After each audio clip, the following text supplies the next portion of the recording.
नमस्ते बच्चों, एक बार फिर से आपका वेलकम है हमारे इस नीट की तैयारी इन 30 डेज़ की सीरीज़ में।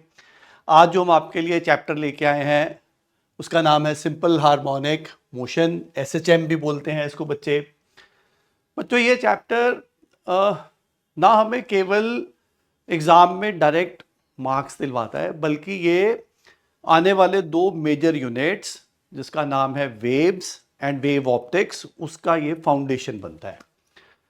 तो अगर इस चैप्टर के कॉन्सेप्ट्स वीक रह जाते हैं तो आने वाले दो मेजर यूनिट्स के फाउंडेशन खराब हो जाते हैं, तो वो चैप्टर भी कॉम्प्रोमाइज रहेंगे। तो इसलिए हम आपके लिए बेहतरीन क्वेश्चन की सिलेक्शन लेके आए हैं जिससे इस चैप्टर के कॉन्सेप्ट्स आपके जड़ से मजबूत हो जाएंगे। ठीक है, तो बिना देरी किए स्टार्ट करते हैं आज का power pack session for SHM with Sarabjit sir from helix institute. तो आइए देखते हैं पहला question. Okay, simple harmonic motion में हमेशा जो शुरुआत है वो इसकी एक फंडामेंटल इक्वेशन से होती है, उसी से रिलेटेड ये सवाल है। देखिए, let the initial phase of simple harmonic motion be 0.5 pi radian if its amplitude is 2.5 centimeter and time period is 1.5 seconds, then equation of the SHM is। इसमें इस तरह के जब सवाल आते हैं तो आपको एक SHM की fundamental equation of displacement non होनी चाहिए, उसके बारे में जो टर्म्स हैं वो क्लियर होनी चाहिए। बस अगर वो टर्म्स आपको क्लियर हैं, आप उसमें एग्जैक्टली जो गिवन वैल्यूज है ठीक से यूज करके पुट करते हो, यू ऑलवेज गेट मार्क्स। तो बहुत आसान होता है। आओ देखें, तो एसएचएम की जो फंडामेंटल इक्वेशन है वो फंडामेंटल इक्वेशन कुछ इस तरह से है, y is equal to A sine omega T plus five.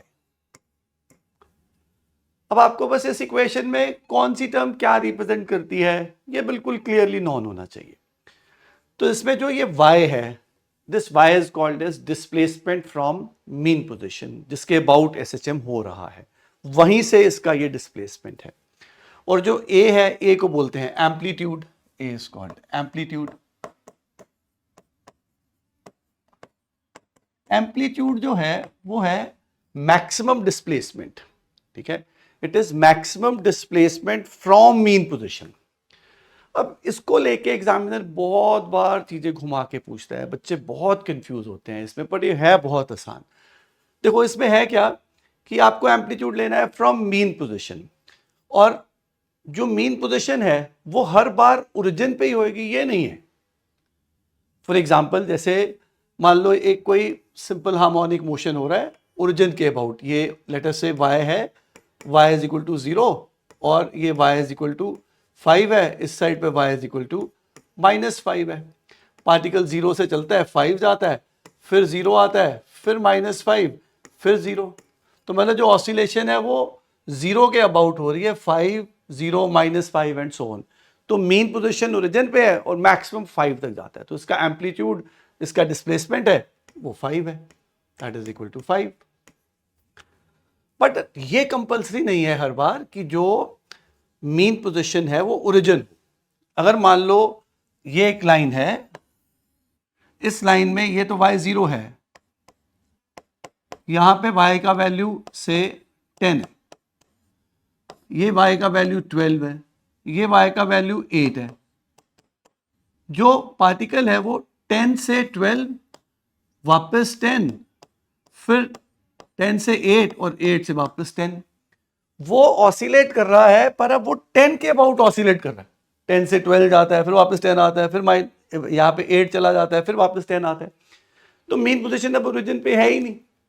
Mean position अगर ओरिजिन पे है नहीं तो इसका मैक्सिमम कोऑर्डिनेट को तुमने एम्पलीट्यूड नहीं सोचना। Amplitude is always displacement, maximum displacement from mean position, जो कि यहां से कितना है 2। So amplitude will become 2। शाबाश। तो पहली term displacement from mean position, दूसरी term amplitude which is maximum displacement from mean position. फिर ये साइन के आगे ब्रैकेट में एक टर्म लिखी है, जो ये साइन के आगे ब्रैकेट में टर्म लिखी है इसको कहते हैं phase. Omega T plus phi इस टर्म को कहा जाता है फेज। बहुत पॉपुलर टर्म है ये फेज। ये जो फेज है ये हमें पार्टिकल की पोजीशन एट एनी इंस्टेंट के बारे में बताता है। ये बताता है कि ये मीन से एक्सट्रीम की ओर जा रहा है या एक्सट्रीम से मीन की ओर आ रहा है। ये सारी बातें इसमें से पता चल जाती हैं। साथ में इसमें एक इंटरेस्टिंग चीज क्या है कि अगर इसमें हम t की वैल्यू 0 पुट करते हैं, when t is equal to 0, when t is equal to 0, तो ये 0 plus phi is equal to phi बन जाता है। इस टर्म को हम बोलते हैं इनिशियल फेज। इनिशियल फेज बोलते हैं। फेज को और इनिशियल फेज को आपस में कंफ्यूज नहीं करना, ठीक है। फेज अगर गिवन है तो इसका मतलब ये साइन के अंदर वाली पूरी टर्म गिवन है, बट अगर इनिशियल फेज कह रहा है तो इसका मतलब होगा t0 पे जो ये फाई है ये उसकी वैल्यू बता रहा है, ठीक है। ओके, और जो ओमेगा है, omega is called angular frequency और इसकी वैल्यू है 2 पाई बाय टी। टी को हम कहते हैं time period. This is called as time period. T is time as a variable, ठीक है। अब इक्वेशन को पढ़ते हैं और इसको सीखते हैं कि कैसे इसको यूज किया करते हैं। तो इस क्वेश्चन में initial phase of simple harmonic motion be 0.5 pi. Initial phase, अब रिलेट करो, वो ओमेगा टी प्लस फाई नहीं है, सिर्फ फाई है। तो फाई की वैल्यू दी है मेरे को कितना, 0.5 पाई। 0.5 को मतलब मैं पाई बाय 2 ले सकता हूं, ठीक है। तो मतलब ये 0.5 जो है वो पाई बाय 2 है। If it's amplitude is 2.4 centimetre, मतलब ए की वैल्यू गिवन है 2.4, पुट कर देता हूं 2.4 सेंटीमीटर। फिर साइन ब्रैकेट ओमेगा, ओमेगा है 2 pi bye T. Time period given है मुझे 1.5 सेकेंड। अगर टाइम पीरियड 1.5 सेकेंड है तो यहां पुट करके देखो, ओमेगा कैलकुलेट करने के लिए 2 पाई 1.5 सेकेंड। 1.5 को 3/2 लिख लो। 3/2 मतलब ये 4 पाई बाय 3 हो गया। 4 पाई बाय 3 हो गया, यहां पुट कर देते हैं। So this is 4 pi by 3 into T plus pi by 2। पाई की वैल्यू है पाई बाय 2, ठीक है।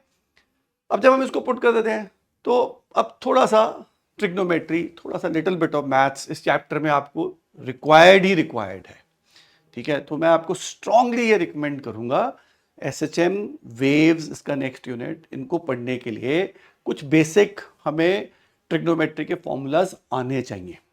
साइन 90 प्लस थीटा क्या होता है, कॉस 90 प्लस थीटा क्या होता है, 180 माइनस थीटा, 180 प्लस थीटा, इस तरह की सारी कन्वर्जन्स हमें आनी चाहिए, ठीक है। कुछ स्टैंडर्ड हमारे पास साइन 2 थीटा, कॉस 2 थीटा, ये फॉर्मूलाज हैं, ये सारे हमें आने चाहिए। तो मैंने क्या किया है बच्चों तुम्हारे लिए, ये 2 क्वेश्चंस करने के बाद मैं तुम्हें एक शीट दूंगा जिसपे मैंने कुछ फॉर्मूलाज जो इस चैप्टर में रिक्वायर्ड हैं, ठीक है, वो मैं तुम्हारे लिए लेके आया हूं। तुम उसका स्क्रीनशॉट लेना, ठीक है, और उनको फॉर्मूलाज को याद कर लेना। वो इस चैप्टर में भी और तुम्हें नेक्स्ट चैप्टर में भी बहुत काम आएंगे, राइट। तो sine 90 plus theta is cos theta, तो दिस इज 2.4, तो ये बन जाएगा मेरे पास 2.4 cos 4 pi by 3 into t, ठीक है। So y is equal to 2.4 cos 4 pi by 3 into t. तो ये है आपका पहला सवाल जो बेस्ड है upon the fundamental equation of SHM, जिसकी डिफरेंट टर्म्स होती हैं, उनकी वैल्यूज इसमें पुट करो और अपने मार्क्स पक्के करो। चलो अब चलते हैं नेक्स्ट क्वेश्चन पे। नेक्स्ट क्वेश्चन है function sine square omega T represents. अब ये भी देखो, फिर बेसिक तुम्हें ट्रिग्नोमेट्री की थोड़ी सी इंफॉर्मेशन होनी चाहिए और कुछ भी नहीं है। जो साइन स्क्वायर ओमेगा टी है वो हमें बताना है कि वो SHM करता है या नहीं करता। अगर SHM करता है तो उसका टाइम पीरियड कितना होगा, ये इसका सवाल है। नॉर्मली जब हम SHM पढ़ रहे होते हैं तो हमें ऐसे सिखा जाता है कि भाई देखो, जो फंक्शन साइन से या कॉस से जो भी टर्म्स हम रिप्रेजेंट कर रहे हैं वो SHM की टर्म्स होती हैं। तो बच्चे ऐसे याद कर लेते हैं कि साइन और कॉस वाला टर्म तो SHM करता है। एग्जामिनर इस बात को जानता है, तो वो थोड़ा सा ट्रिग्नोमेट्रिक गेम प्ले करता है। देखो जैसे साइन स्क्वायर ओमेगा टी है, अगर तुम्हें इसको कन्वर्जन करना आता है, y is equal to sine square omega t जो है, इसको हम ये भी तो लिख सकते हैं ना, 1 minus cos 2 omega t by 2। तो ये कॉस की टर्म में तो कन्वर्ट हो रहा है, और अगर ये कॉस की टर्म में कन्वर्ट हो रहा है तो भाई ये तो फिर एसएचएम है। अब ये कन्वर्ट वही कर पाएगा जिसको ये कन्वर्जन आती है, जिसको ये फॉर्मूलाज आते हैं। Formulas are really really important, essential. इस क्वेश्चन करने के बाद ही मैं तुम्हें वो शीट दे रहा हूं, ठीक है? वो शीट तुमने याद करनी है सेशन होने के बाद, चाहे वीडियो को भी रोक लेना, शीट लेके उसको शीट को एक बार ही रिवाइज कर लो, याद कर लो, फिर आगे बढ़ लो। बार बार यूज होंगे, ठीक है? तो अब देखो ये साइन स्क्वायर तो कॉस की टर्म में चला गया, इसका मतलब ये एसएचएम तो है। अब अगर ये एसएचएम है, फर्दर इसमें क्वेश्चन में उसके पीरियड्स के बारे में भी पूछा गया है। टाइम पीरियड को नॉर्मली पीरियड लिख देते हैं। तो बच्चों ने sign omega T cos omega T का पीरियड तो लर्न किया होता है कि साइन ओमेगा टी होगा या कॉस ओमेगा टी होगा, तो भाई हम उसका पीरियड लिख देंगे, time period is 2 pi by omega. But अब तुम इसको थोड़ा सा और आगे सीख लो। अगर हमारे पास ये साइन ओमेगा टी की जगह साइन एन ओमेगा टी है या कॉस एन ओमेगा टी है, तो आप इसको टाइम पीरियड को लिख सकते हो 2 पाई बाय एन ओमेगा। ठीक है, डायरेक्टली यूज कर लेना, मतलब आपको चिंता करने की जरूरत नहीं है। ठीक है, क्वेश्चन देखो, time period n omega t के साथ आ रहा है तो 2 pi by N omega, n 1 2 3 4 5 कुछ भी नंबर हो सकता है। ठीक है, जैसे मान लो आपके पास साइन 3 ओमेगा टी यूज हो रहा है, तो बोलेगा बताओ भी टाइम पीरियड क्या है, time period will be 2 pi by 3 omega. ठीक है, अब इस केस में देखो, इस केस के अंदर क्या हो रहा है, pi is equal to sine square omega t को मैंने कन्वर्ट कर दिया कॉस में। अब जब ये कॉस में कन्वर्ट हो गया तो भाई ये 2 ओमेगा टी की टर्म में आया, ओमेगा टी की टर्म में नहीं आया, तो इसका टाइम पीरियड फाइंड करो। Time period 2 pi by N omega is 2 omega, so 2 से 2 cancel, you get pi by omega. तो जो साइन स्क्वायर ओमेगा टी है वो एसएचएम है, और उस एसएचएम का जो टाइम पीरियड है वो पाई बाय ओमेगा है। So that simplifies to answer 2। ठीक है, तो देखो पहला सवाल दूसरा सवाल तुम्हें क्लियरली इंडिकेट कर रहा है कि तुम्हें इसमें बेसिक ट्रिग्नोमेट्री जैसी टर्म्स, थोड़ा थोड़ा सा ये वाला मैथ्स वाला पार्ट आना चाहिए। कुछ पर्टिकुलर ट्रिग्नोमेट्री के फॉर्मूलाज हैं, sine 2 theta, cos 2 theta, sine A plus B, cos A plus B, ये बेसिक फॉर्मूलाज हैं जिसके बिना चलता ही नहीं है, इंपॉर्टेंट है, इसेंशियली रिक्वायर्ड है। उसकी मैंने तुम्हारे लिए एक शीट बनाई है, वो शीट तुम नोट कर लो। ठीक है, स्क्रीनशॉट ले लेना, कॉपी पे नोट करना, और फिर याद करके लिख के देखना, बार बार फिर उसको जब यूज करेंगे तो वो तुम्हें आने लग जाएगा। तो दैट इज हेयर यूजफुल फॉर्मूले, इंपॉर्टेंट ट्रिग्नोमेट्रिक आइडेंटिटीज। ये वाला तो sine square theta plus cos square theta is equal to 1, ये तो तुम्हें 10th से ही आता है। ठीक है, 2 cos square theta 1 plus cos 2 theta, 2 sign square theta is 1 minus cos 2 theta. देखो मैंने अभी ये यूज किया था, sign square theta is 1 minus cos 2 theta by 2। अब अगर मान लो पेपर में तुम्हें आ जाए कॉस स्क्वायर ओमेगा टी, बताओ तो तुम कॉस स्क्वायर ओमेगा टी को क्या कन्वर्ट करोगे, 1 plus cos 2 omega t by 2, है ना? Cos 2 omega t by 2 SHM है, और पीरियड क्या होगा, pi by omega, right? Similarly ये साइन 2 थीटा के फॉर्मूलाज हैं, ये बहुत यूज होते हैं। कहाँ पे, प्रोजेक्टाइल मोशन में बहुत ज़्यादा यूज होते थे ये, बार बार साइन रेंज निकालो, साइन 2 थीटा आता था, वही है cos 2 theta cos square theta minus sign square theta, और इसी फॉर्म को कॉस 2 थीटा की टर्म में अलग से करके लिखा हुआ है, 2 cos square theta minus 1 1 minus 2 sign square theta. ये एडिशन और सब्ट्रैक्शन के फॉर्मूलाज हैं, बिल्कुल बेसिक ट्रिग्नोमेट्री के फॉर्मूलाज हैं, जरूर याद कर लेना। ठीक है, तो मैं अब जा रहा हूं नेक्स्ट क्वेश्चन पे, जो है particle executes SHM with amplitude A and time period T, find time it takes to reach a by 2 from mean position. तो ये क्वेश्चन में कहा गया है कि पार्टिकल एसएचएम कर रहा है, एम्पलीट्यूड ए है, टाइम पीरियड टी है, तो बताओ वो a/2 जो है कितनी देर में पहुंच जाएगा। ठीक है, time to reach a/2 from mean position. अब अगर वो a/2 पहुंच रहा है मीन पोजिशन पे, तो नॉर्मली हम मीन पोजिशन से जब इक्वेशन लिखेंगे तो y is equal to a sine omega T. ठीक है, मीन पोजिशन है तो जो इनिशियल फेज है वो 0 ले सकते हो आप। अब y की वैल्यू यहाँ पे a/2 पुट करते हैं, this is a sine omega is 2π/t into t। a से कैंसिल तो 1/2।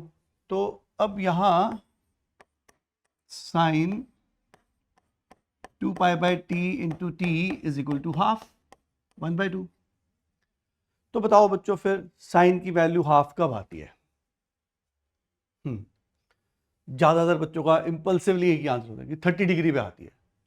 पर आप एक बात सोचो, 30 डिग्री पे अगर मैं साइन का टेबल 360 तक या मैं साइन का ग्राफ स्टडी करता हूँ, तो साइन का ग्राफ कभी एंड थोड़ी होता है, वो तो ऐसे हमेशा ही आगे से आगे आगे बढ़ता ही जा रहा है, भागता ही रहता है। This is sine theta versus theta. तो मैंने 10th तक तो ऐसे सीखा है कि 30 डिग्री पे साइन की वैल्यू हाफ होती है। देखो ये वैल्यू अगर 1 है, ये वैल्यू हाफ है, ये हाफ वैल्यू तो बहुत बार आ रही है ना, कितनी बार ये इसको इंटरसेक्ट करेगा, जिसमें ये वैल्यू 30 डिग्री है तो ये वैल्यू 150 डिग्री है। साइन की वैल्यू तो हाफ कितने ही एंगल्स पे आएगी, 360 के बाद फिर से आ जाएगी, 390 पे आ जाएगी एंड सो ऑन। तो ऐसे सोच लेना कि सिर्फ 1/2 इज इक्वल टू 30 डिग्री होगा, ये गलत हो जाएगा। तो इसका मतलब मेरे पास सारी पॉसिबल वैल्यूज हैं। 2π/t into T is equal to, जो 30 डिग्री है उसको लिखोगे π/6 हो सकता है, 150 डिग्री मतलब 5π/6 हो सकता है, सो ऑन। बहुत सारी वैल्यूज पॉसिबल है।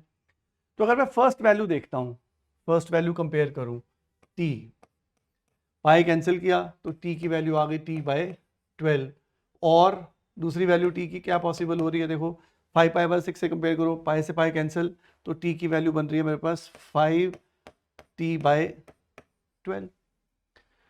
तो एग्जामिनर ने देखो ऑप्शन भी ऐसे दिए, पहली ऑप्शन में t/12, दूसरे में 5t/12, t/3 तो बन नहीं रहा था, बोथ a एंड b। अगर मैं इंपल्सिवली करूं कि 30 डिग्री होता है, 30 डिग्री होता है और 30 डिग्री की वैल्यू डालूं और सीधा आंसर लगा दूं, भाई ध्यान से, साइन कॉज सिर्फ 90 तक वैल्यूज नहीं है, उनकी values up to infinite angles हैं। ठीक है, इसी बात के ऊपर एग्जामिनर इतने सवाल पूछता है इस SHM के चैप्टर में, इसको आपने बहुत ध्यान से सीखना है। ठीक है, तो हमेशा ऐसे करके आप अपना एक ग्राफ बना लो और सोचो वैल्यूज कहाँ कहाँ पे आ रही हैं, राइट। तो जैसे इस बार 2 वैल्यूज ली, दोनों की ऑप्शन में है, तो आंसर आ जाएगा मेरे पास बोथ A एंड B। ठीक है, इस तरह के सवालों को बहुत अच्छे से सीखना। वैल्यूज सिर्फ हमारे पास 90 डिग्री तक नहीं है, वैल्यूज एक्सटेंडेड हैं। ठीक है, 10th वाली बात मत सोचना। Okay, moving next. अगला सवाल जो है तुम्हारे लिए वो है रिलेशनशिप के ऊपर, वेलोसिटी के रिलेशनशिप के ऊपर। ये है कि body is executing simple harmonic motion with amplitude 10 centimetre and angular frequency 5 radian per second. ठीक है, मतलब SHM कर रहा है, एम्पलीट्यूड की वैल्यू 10 सेंटीमीटर दी हुई है और एंगुलर फ्रीक्वेंसी उसकी 5 रेडियन पर सेकेंड है, ओमेगा की वैल्यू गिवन है। The speed of body when it's displacement from extreme position is 2 centimetre. तो रिकॉल करो जो फॉर्मूला है वेलोसिटी का SHM में, वो है v is equal to under omega under root of a square minus y square.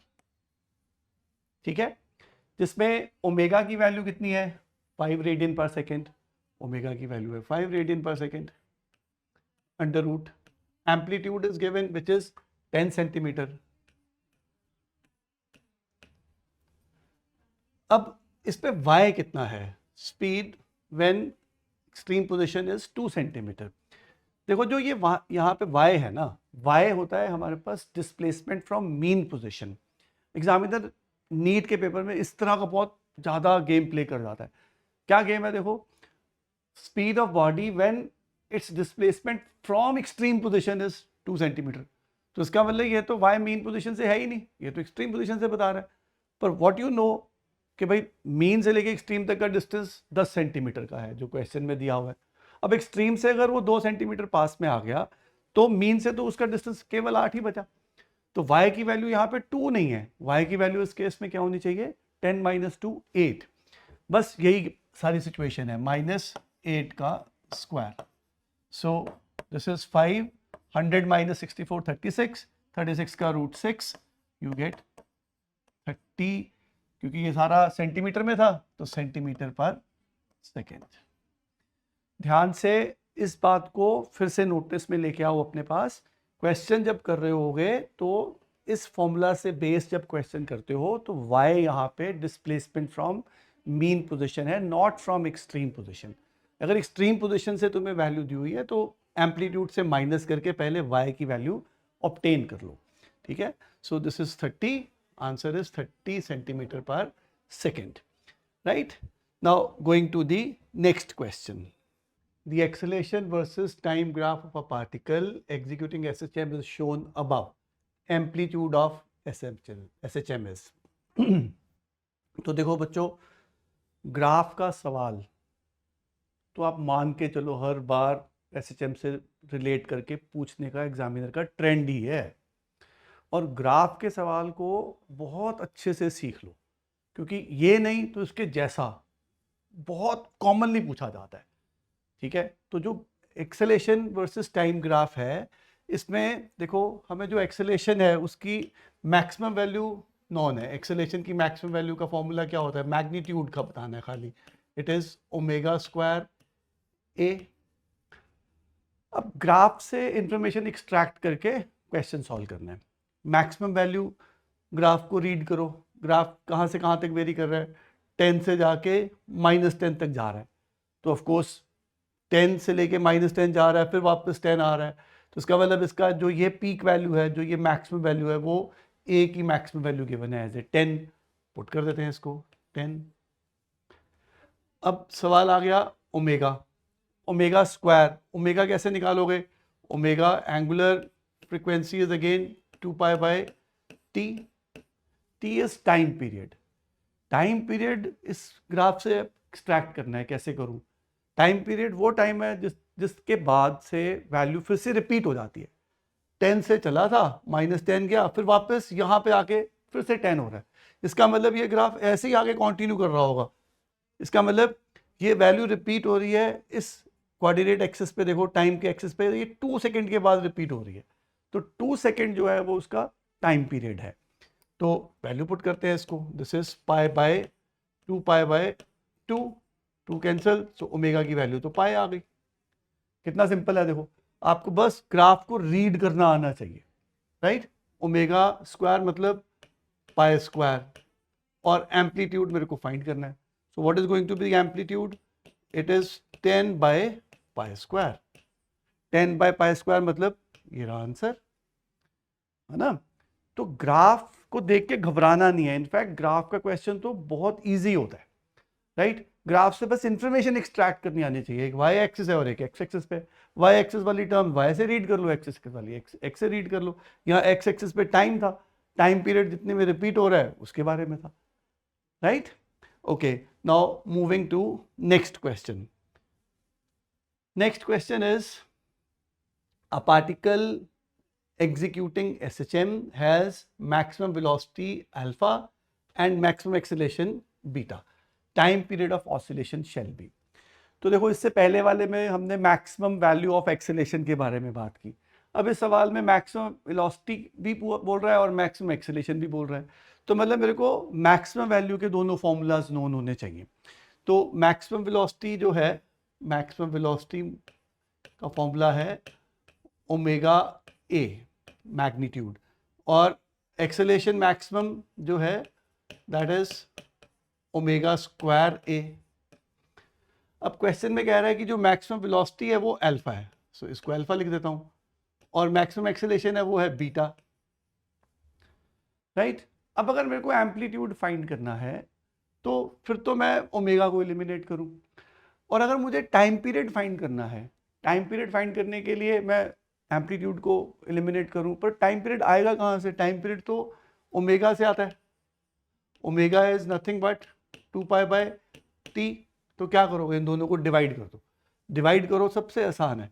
So divide करोगे omega square ए से ओमेगा ए डिवाइड करोगे तो खाली ओमेगा बच गया, विच इज β/α, और ओमेगा की वैल्यू है 2π/t, तो टाइम पीरियड विल बिकम 2πα/β। देखो कितना सिंपल है, पहली ऑप्शन। ज्यादातर एसएचएम के सवाल इसी तरह के सिंपल सवाल आते हैं, बस करेक्ट फॉर्मूलाज बताओ और एग्जाम में बैठ के घबराना नहीं। कैलकुलेशन करने के लिए कुछ कैलकुलेशन ही नहीं है, डिवाइड किया, एम्पलीट्यूड कैंसिल, एक ओमेगा कैंसिल, खाली ओमेगा आ गया। कभी ऐसे नहीं बोलेगा कि आप ओमेगा निकालो, वो बोलेगा टाइम पीरियड निकालो। टाइम पीरियड कहाँ से निकलेगा? 2π/t, that is again omega. ठीक है, चलिए तो गोइंग टू नेक्स्ट क्वेश्चन। अब अगला सवाल देखो, ये और भी इंटरेस्टिंग सवाल है। टू पार्टिकल्स एग्जीक्यूटिंग एसएचएम, ठीक है, executing simple harmonic motion of same amplitude and frequency along same straight line passes one another when going in opposite direction, each time their displacement being half of their amplitude, phase difference between them। तो अभी जो हमने पहला सवाल देखा था, जिसमें इससे पहले एक सवाल देखा था हमने जिसमें y को हमने कहा a/2 आता है, तो तुम्हें मैंने समझाया कि देखो साइन की वैल्यू 1/2 30 डिग्री पे खाली नहीं आती, बहुत सारी वैल्यूज आती हैं। ये उसी का एक तरह से एक्सटेंशन सवाल है। ये देखो, ये कह रहा है कि पार्टिकल्स तो एसएचएम में है, अगर पार्टिकल्स एसएचएम में है और इक्वेशन में y = a sin ωt से काम करता हूँ, ठीक है, जिसमें कह रहा है कि जो डिस्प्लेसमेंट है ना वो हाफ ऑफ एम्पलीट्यूड है। अब जब डिस्प्लेसमेंट हाफ है, ठीक है, डिस्प्लेसमेंट की वैल्यू a/2 है, डिस्प्लेसमेंट की वैल्यू अगर a/2 आ रही है तो तुम्हें ये थोड़ी पता है कि वो मीन से एक्सट्रीम जाके आई है। ये भी तो हो सकता है मीन से एक्सट्रीम गया हो, एक्सट्रीम से फिर वापस आ गया हो। मीन से एक्सट्रीम जाके फिर अगर वापस आ गया तो इसका मतलब डिस्प्लेसमेंट तो अभी भी a/2 ही है। डिस्प्लेसमेंट तो final position minus initial position है, वो सीधा 0 से a/2 पहुंचा है या 0 से a गया फिर a से वापस आ गया, यू कांट से। अब क्वेश्चन में देखो हिंट क्या है, कह रहा है कि दो पार्टिकल हैं, ये मान लो मेन पोजीशन है y 0 पे, और उसके बाद ये a है, बीच में a/2 है। ये a/2 पे पार्टिकल्स क्रॉस कर रहे हैं, पार्टिकल्स a/2 पे क्रॉस कर रहे हैं, तो ये तो अंडरस्टूड है। किसका मतलब क्रॉस करने का मतलब कि दोनों का डिस्प्लेसमेंट तो ऑफ कोर्स a/2 है, पर एक 0 से a/2 गया है, दूसरा एक्सट्रीम से जाके वापस आया है। तो मतलब मैं अगर एक y की वैल्यू a/2 पुट करता हूं, सो this is a sin ωt, ठीक है, ωt, जिसको ωt को हम एंगल बोलते हैं। So this is 1/2 is equal to sin ωt। तो बताओ अब ωt और एंगल की वैल्यू क्या आएगी? इसका मतलब अगर तुम ऐसे सोच लो कि भाई ωt तो सिर्फ 30 डिग्री है, तो फिर तुम गलती कर रहे हो। सारी वैल्यूज पॉसिबल है, 30 डिग्री भी पॉसिबल है, 150 भी पॉसिबल है। इनफैक्ट हम बोलेंगे एक पार्टिकल के लिए वैल्यू 30 डिग्री है और दूसरे पार्टिकल के लिए वैल्यू 150 डिग्री है। मतलब एक का फेज 30 डिग्री आ रहा है, दूसरे का फेज 150 डिग्री आ रहा है। देखो तुम्हें अभी ये फिर साइन के टेबल में अभी ये सिखाया भी था, वैल्यू हाफ दो बार आ रही है, एक बार 30 डिग्री पे आ रही है, एक बार 150 डिग्री पे आ रही है। जो 30 डिग्री पे आ रही है वो 0 से a/2 जाते हुए आ रही है, और दूसरी वैल्यू a से वापस a/2 आने पे आ गई, पर डिस्प्लेसमेंट तो अभी भी a/2 ही है ना। तो काइनेमैटिक्स का भी कॉन्सेप्ट बीच में आ गया, ट्रिग्नोमेट्री भी इंफॉर्मेशन आ गई, इस तरह के सवाल आते हैं। तो एक पार्टिकल का अगर फेज, जिसको मैं एंगल की टर्म में लिख देता हूँ, θ1 है, दूसरे का फेज θ2 है, तो दोनों का जो फेज डिफरेंस होगा, डिफरेंस ऑफ एंगल होगा, 150 माइनस 30 विल बी 120 डिग्री होगा। Answer will be 120 degree. Again again again again, बार बार बार बार इस चीज को दिमाग में सेट करो। एंगल्स की वैल्यू 0 से 90 तक ही नहीं है, एंगल्स की वैल्यू 0 से लेके इन्फिनिटी तक हो सकती हैं। ठीक है, 0 से 360 तक एक पूरा सर्कल है, उसके 360 के बाद फिर ये रिपीट होता है, इसी को तो पीरियोडिसिटी कहते हैं। ये पीरियोडिक मोशन का ही आगे पार्ट है। ठीक है, चलिए तो नेक्स्ट सवाल, 4d square y by dt square plus 9y is equal to 0. The above equation represents an SHM with angular frequency. ये देखो सिंपल सा सवाल है on the basis of differential equation. Differential equation सोच के बच्चे नॉर्मली इक्वेशन छोड़ के चले जाते हैं, बोलते हैं भाई डिफरेंशियल इक्वेशन पता नहीं क्या होगा, उसमें क्या क्या तो करना होगा, पर एक्चुअली सवाल बहुत ही सिंपल आता है। अगर तुम्हें सिर्फ डिफरेंशियल इक्वेशन याद भी है ना, तब भी ये सवाल होता है। ये इनफैक्ट ये सवाल है ही सीधा कंपैरिजन पे। डिफरेंशियल इक्वेशन ऑफ SHM जो फंडामेंटल इक्वेशन है वो है d square y by d t square plus omega square y is equal to 0। तुम्हें और कुछ आए ना आए, तुम सीधा ये डिफरेंशियल इक्वेशन ऑफ SHM याद रखना। ठीक है, अब जब इस तरह का सवाल आएगा, इस सवाल को इस इक्वेशन की टर्म में कन्वर्ट कर लो। वो जो 4 है, 4 से डिवाइड करोगे तो ये क्या बनेगा, d square y by d t square is equal to plus, not equal, is equal to, it is plus, तो यहां पे है plus 9/4 y is equal to 0। अब सिंपल कंपैरिजन, तो ओमेगा स्क्वायर की वैल्यू क्या बन गया, इसको कंपेयर करोगे तो ओमेगा स्क्वायर की वैल्यू तो 9/4 है, so that means omega is equal to 3/2। देखो सीधा आंसर। इस तरह का सवाल आ जाए तो छोड़ना नहीं है, 4 नंबर पक्के करके आने हैं। डिफरेंशियल इक्वेशन सुन के नहीं घबराना, सीधा सिंपल सम आता है इससे रिलेटेड। ठीक है, चलिए तो नेक्स्ट क्वेश्चन की ओर बढ़ते हैं।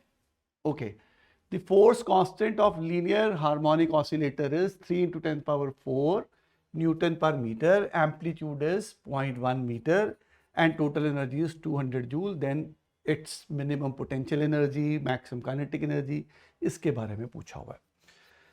इस तरह का सवाल जो है ना, वो बच्चों का इतना इंपॉर्टेंट बेसिक टच करता है।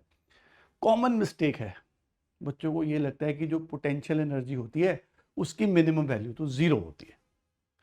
ठीक है, अरे भाई पोटेंशियल एनर्जी की वैल्यू मिनिमम 0 क्यों, वो तो रेफरेंस लाइन पे बेस्ड होता है। आप रेफरेंस लाइन शिफ्ट कर देते हो तो वो पॉजिटिव नेगेटिव कुछ भी हो सकता है। एक सिंपल सी बात इसमें थोड़ी सी समझ लो, फिर इस क्वेश्चन को ट्राई करते हैं। देखो जैसे सपोज करो हमारे पास एक ये ऑसिलेटर है, मान लो ये स्प्रिंग ऑसिलेटर है, ये ब्लॉक है मास m का, ये अपना मीन पोजीशन पे है, मतलब यहाँ पे y की वैल्यू 0 है, ये रेस्ट पे पड़ा है, मैंने इसको खींचा नहीं है, तो भाई यहाँ पोटेंशियल एनर्जी इसकी 0 है। ठीक है, अगर मैं इसको खींचता हूँ, ब्लॉक को पकड़ के खींच देता हूँ और इसमें कुछ एक्सटेंशन y क्रिएट करता हूँ, अब इस जगह पे इसमें पोटेंशियल एनर्जी से 20 जूल आ गई। ठीक है, यहाँ से पकड़ के खींचा तो यहाँ पे इसमें ऑसिलेटर में पोटेंशियल एनर्जी स्टोर हो गई विच इज 20 जूल। जैसे ही मैं इसको छोड़ूंगा ये वापस आएगा मीन पोजीशन पे, पोटेंशियल एनर्जी रिलीज करेगा, यहाँ से जब पास करेगा तो इसकी सारी पोटेंशियल एनर्जी लॉस होकर काइनेटिक में कन्वर्ट हो जाएगी। तो पोटेंशियल एनर्जी 20 जूल लूज करेगी और 20 जूल काइनेटिक एनर्जी गेन हो जाएगी। इसी तरह से उसके बाद इस तरह से ये ऑसिलेट करता रहेगा। अच्छा, बट अगर मैं इसी सेम ऑसिलेटर को मान लो किसी एक टेबल पे रख देता हूँ, मान लो ये सेम ऑसिलेटर है M और ये एक टेबल के ऊपर है, it is kept on some table जिसकी हाइट है h। ठीक है, अब इसके लिए ग्रेविटेशनल पोटेंशियल एनर्जी के लिए इसको मैं रेफरेंस लाइन ले लेता हूँ। रेफरेंस लाइन मतलब मैं यहाँ पे ग्रेविटेशनल पोटेंशियल एनर्जी को GPE करके लिखते हैं, ग्रेविटेशनल पोटेंशियल एनर्जी को 0 ले रहा हूँ। स्प्रिंग अनस्ट्रेच्ड है तो यहाँ पे इसकी पोटेंशियल एनर्जी mgh तो है, स्प्रिंग अनस्ट्रेच्ड है तो क्या हो गया, पर ग्रेविटेशनल पोटेंशियल एनर्जी तो अभी भी है mgh। इसको अगर मैं अब खींचता हूँ, लेटर से मैंने इसको ऐसे करके एक्सटेंड किया, यहाँ तक ले गया, फिर मैंने इसको y एक्सटेंड किया था। अब इसमें जो पोटेंशियल एनर्जी है वो 20 जूल तो स्टोर हुई, प्लस अभी भी सेम हाइट पे है, प्लस mgh वो भी है इसमें। ठीक है, तो मतलब इसमें पोटेंशियल एनर्जी इस केस में 20 प्लस mgh है। यहां से जब मैं इसको रिलीज करूंगा तो ये वापस यहाँ पे आया, mgh तो चेंज ही नहीं हो रहा, वापस आएगा तो ये टोटल एनर्जी, अगर मान लो ये mgh की कुछ वैल्यू है, लेट अस से वो वैल्यू है 30 जूल, तो इस इंस्टेंट पे पोटेंशियल एनर्जी तो 50 जूल है। अब जब ये यहाँ से वापस आएगा, इस जगह पे पहुंच के पोटेंशियल एनर्जी जो mgh है 30 जूल, वो तो ऐसा इंटैक्ट है, रिलीज अभी सिर्फ 20 जूल हुई, तो यहाँ पोटेंशियल एनर्जी 50 जूल थी, यहाँ जब पहुंचता है तो काइनेटिक एनर्जी केवल 20 जूल आ रही है जो रिलीज हो रही है as a potential energy. mgh जो इसकी फिक्स्ड वैल्यू है वो तो चेंज ही नहीं हो रही। तो याद रखना एक बात सीधी, कि जब भी आप पोटेंशियल एनर्जी देख रहे हो ना, पोटेंशियल एनर्जी को हमेशा इस तरह से याद कर सकते हो कि वो दो हिस्सों में डिवाइडेड है। एक तो पोटेंशियल एनर्जी ऑफ ऑसिलेटर है, ठीक है, पोटेंशियल एनर्जी ऑफ ऑसिलेटर है, राइट, OSCL डॉट करके लिख देता हूँ, ऑसिलेटर है, प्लस एक उसके साथ कुछ कांस्टेंट वैल्यू फिक्स्ड है, ठीक है, जो डेटम के हिसाब से, रेफरेंस लाइन के हिसाब से चेंज हो रही है, ठीक है, प्लस उसके अंदर कुछ फिक्स्ड वैल्यू है, पोटेंशियल एनर्जी फिक्स वैल्यू है। ये जो फिक्स वैल्यू है, कांस्टेंट वैल्यू, ये रिलीज नहीं होती, ठीक है। अब देखो जैसे इस केस में है, मेरे पास कह रहा है कि force constant of linear harmonic oscillator के का वैल्यू दिया हुआ है, एम्पलीट्यूड दिया हुआ है। यहां से अगर मैं पोटेंशियल एनर्जी ऑफ ऑसिलेटर निकालता हूं, पोटेंशियल एनर्जी ऑफ ऑसिलेटर निकालता हूं, तो वो हाफ के ए स्क्वायर इज हाफ इंटू के which is 3 into 10⁻⁴ into A which is 0.1, 1/10 का square, 1/100, so 1.5 into 100 is 150 joule. जो ऑसिलेटर की पोटेंशियल एनर्जी है, जिसने ऑसिलेट करना है बार बार, वो सिर्फ 150 जूल है। वो कह रहा है कि जो टोटल एनर्जी है वो 200 जूल है। तो इसका मतलब जो 50 जूल है उस 200 में, 150 जूल प्लस जो ये 50 जूल है, ये इसकी वो फिक्स्ड वैल्यू है जो चेंज नहीं होती। इसको potential energy fix value, constant कह सकते हैं, ठीक है, ये वो फिक्स वैल्यू है। तो जो पोटेंशियल एनर्जी रिलीज होएगी 200 में से, वो सिर्फ 150 जूल होएगी। इसका मतलब ये हुआ कि मिनिमम पोटेंशियल एनर्जी जीरो, ये तो गलत हो गया। मिनिमम पोटेंशियल एनर्जी देखो जैसे यहाँ पहुंच रहा है तो पोटेंशियल एनर्जी की वैल्यू जीरो नहीं है, हमेशा mgh बची रह रही है 30 जूल, सेम। तो आउट ऑफ दिस 200, 50 जूल हमेशा ही फिक्स्ड है, तो पोटेंशियल एनर्जी की मिनिमम वैल्यू जीरो नहीं है, इनफैक्ट यहाँ पे वो 50 जूल है। मैक्सिमम काइनेटिक एनर्जी 200 जूल, अरे तो अगर 200 जूल रिलीज होगा तभी तो मिलेगी 200 जूल, रिलीज कितनी हो रही है, केवल 150, राइट। तो मैक्सिमम पोटेंशियल एनर्जी की वैल्यू 150 जूल, ये भी गलत हो गया। क्यों? क्योंकि मैक्सिमम वैल्यू तो 200 हो रही है, 150 plus 50, maximum kinetic energy is 150 joule. Of course ये हो जाएगा, क्यों होगा, बिकॉज 200 में से 150 है जो रिलीज हो रहा है, वही काइनेटिक एनर्जी में जाएगा। तो काइनेटिक एनर्जी की मैक्सिमम वैल्यू जो आ रही है वो है 150 जूल। बहुत ही अच्छा ब्रेन स्टॉर्मिंग क्वेश्चन है, ठीक है। SHM में इस बात को बहुत अच्छे से रियलाइज करो, इसके जैसे क्वेश्चन बहुत आजकल फ्रीक्वेंटली पूछे जाते हैं। जो पोटेंशियल एनर्जी ऑफ ऑसिलेटर है वही उसकी सारी एनर्जी नहीं है, हो सकता है कुछ ऐसी एनर्जी हो जो उसके अंदर पोटेंशियल एनर्जी फिक्स्ड वैल्यू है। वो जो पोटेंशियल एनर्जी की फिक्स्ड वैल्यू है वो इग्नोर नहीं कर सकते आप, ठीक है। सेम इसी तरह से रिलेटेड एक और आपके लिए क्वेश्चन निकाल के रखा है हमने, वो ग्राफ से है। ये देखिए next question, graph shown above represents variation of potential energy of harmonic oscillator, force constant of oscillator is। अब देखो जो अभी का कॉन्सेप्ट मैंने सीखा प्लस ग्राफ, दो चीजों की इंफॉर्मेशन। अब नॉर्मली जो बच्चों को ग्राफ याद होता है, बच्चों को ऐसे याद होता है कि पोटेंशियल एनर्जी का ये ग्राफ है, U वर्सेस X।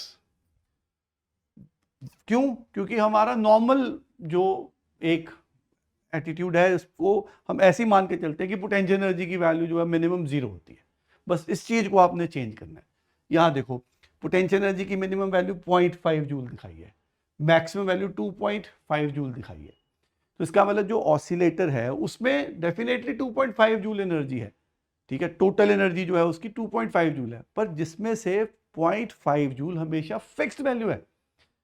तो इसका मतलब जो ऑसिलेशन में काइनेटिक पोटेंशियल एनर्जी का चेंज होगा वो केवल 2.5 माइनस 0.5 0.2 जूल का होगा, ठीक है। तो जो पोटेंशियल एनर्जी ऑफ ऑसिलेटर है वो मैं कहूंगा कि वो 2.5 माइनस 0.5 इज 2 जूल, ठीक है। अब जो पोटेंशियल एनर्जी है ऑसिलेटर की उसका अभी हमने एक्सप्रेशन देखा, इज हाफ के ए square, so this is 2 joule, 1/2 के कैलकुलेट करना है ए। फिर देखो ग्राफ को रीड करो, 0 से 40 सेंटीमीटर तक गया, तो इसका मतलब एक्सट्रीम वैल्यू इसकी 40 है, एक्सट्रीम वैल्यू 40 जा रही है, तो इसका मतलब एम्पलीट्यूड की वैल्यू 40 आ गई। 40/100 स्क्वायर किया, लेट अस सिंप्लीफाई, तो ये 4 इज इक्वल टू 44 का स्क्वायर 16/100 के 4, तो के की वैल्यू आ गई 25 न्यूटन पर मीटर, ठीक है। सो 25 न्यूटन पर मीटर।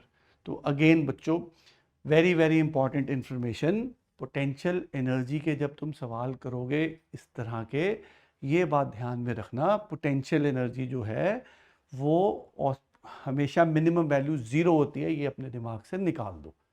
वो उसके मिनिमम वैल्यू कुछ भी हो सकती है, ठीक है। और जब भी हमें एनर्जी दी है वो 2 हिस्सों में डिवाइडेड हो सकती है, एक ऐसी एनर्जी जो बार बार ऑसिलेट हो रही है, potential energy of oscillator, plus उसके अंदर कुछ कांस्टेंट फिक्स्ड वैल्यू, ठीक है।